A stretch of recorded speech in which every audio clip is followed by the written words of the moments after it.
नागपूरला सकाळी 7ला केशवचे पोहे संपलेत आणि मंद काकूंनी सावजी मटण करायला पदर खोचलाय. तेव्हाच मुंबईच्या इराणी कॅफेमध्ये SD काका बनला आणि लोकांना मस्का लावताय. आणि तेव्हाच नगरमध्ये बनवली जात आहे पापड भाजी, नाशिकमध्ये मिसळवर तर्री ओतली जात आहे, छत्रपती संभाजीनगरला भल्ला चाट, पुण्याला मस्तानी, मुंबईला वडापाव, मालवणला मासे आणि कोल्हापूरला तांबडा पांढरा रस्सा. मराठी खादाडगिरीला ना अंतच नाही. अंत नाही इथल्या निसर्गाला पण. इथं फक्त भाषाच नाही तर निसर्गाचं सौंदर्य पण दर कोसावर बदलत राहतं. समुद्राचा खळखळाट कानातून विरायच्या आत सह्याद्रीची पर्वतरांग लागते.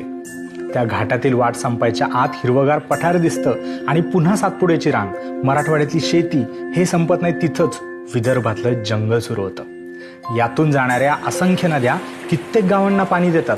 तिथल्या मातीची चव घेतात आणि ती चव तशीच वाहत नेत असतील का त्या पुन्हा समुद्रात?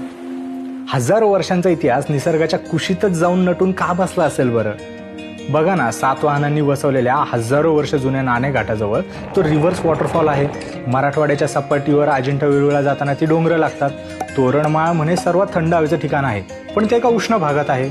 आणि लोणार तर आहेच मिस्टेरियस, पण तिथल्या दैत्यसुदान मंदिरावर असणारं सुंदर नक्षीकाम सुद्धा अनोखं आहे. त्या तळ्याच्या भोवती असणारी ती मंदिरं कोणी आणि का बांधली असतील ना? उत्सुकता संपून तुम्ही निशब्द होता जेव्हा ताडोबामध्ये माया तुमच्या समोर येते. इथल्या जंगलातील आवाजच निशब्द करतात. इथल्या फोटोचं स्टेटस टाकताना तरी तुम्हाला कधी सुचलेत का काही शब्द? शब्द नाही, पण आपसूक गाणे गुणगुणायचे असतील ना तर पावसाळ्यात ताम्हिणी घाटात जा. ते ना स्वप्नात चक्कर मारून आल्यासारखं वाटतं. कितीही फोटो बघितले तरी खरंच वाटत नाही. पण तुम्हाला सुद्धा ट्रिप म्हणलं की कोकण आठवतं का हो? म्हणजे खूप सारे प्लॅन कॅन्सल करून तो जो एक प्लॅन नेहमी सक्सेसफुल होतो ना, तो म्हणजे कोकणाचा. कोकण आपल्या मामाच्या गावासारखं आहे. पुन्हा पुन्हा जाऊ वाटतं आणि त्याच जुन्या आठवणी पुन्हा कुरवळ वाटतात. कोकणच्या हवेतच ना काहीतरी आहे. घाट उतरलं की उगाच निवांत वाटायला लागतं. पण काही तुफानी करावंसं वाटत असेल तर स्वारी दुर्गदर्शनाकडे वळते. कित्येक आजी आजोबा नातवांना घेऊन सुद्धा किल्ला बघायला जातात हो. आणि तिथेच साहसी गिर्यारोहक क्लाइम्बिंग सुद्धा करतात. महाराष्ट्रातल्या एका प्रसिद्ध प्रवाशाने लिहून ठेवलंय की रायगडावर महाराजांसमोर नतमस्तक होताना कसली लाज वाटत नसेल ना तर मराठी बाणा जपलाय असं म्हणता येईल.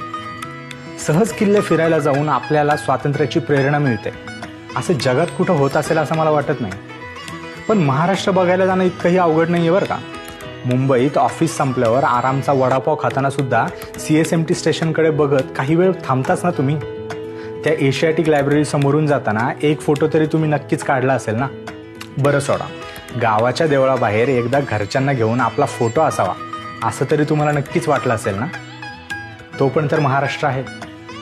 घरी जाऊन आईच्या हातचं खाताना जिभेवर जी हक्काची माया पसरते ना, बस तसाच आहे आपला महाराष्ट्र. जेवढा राकट तेवढाच प्रेम. महाराष्ट्र देशा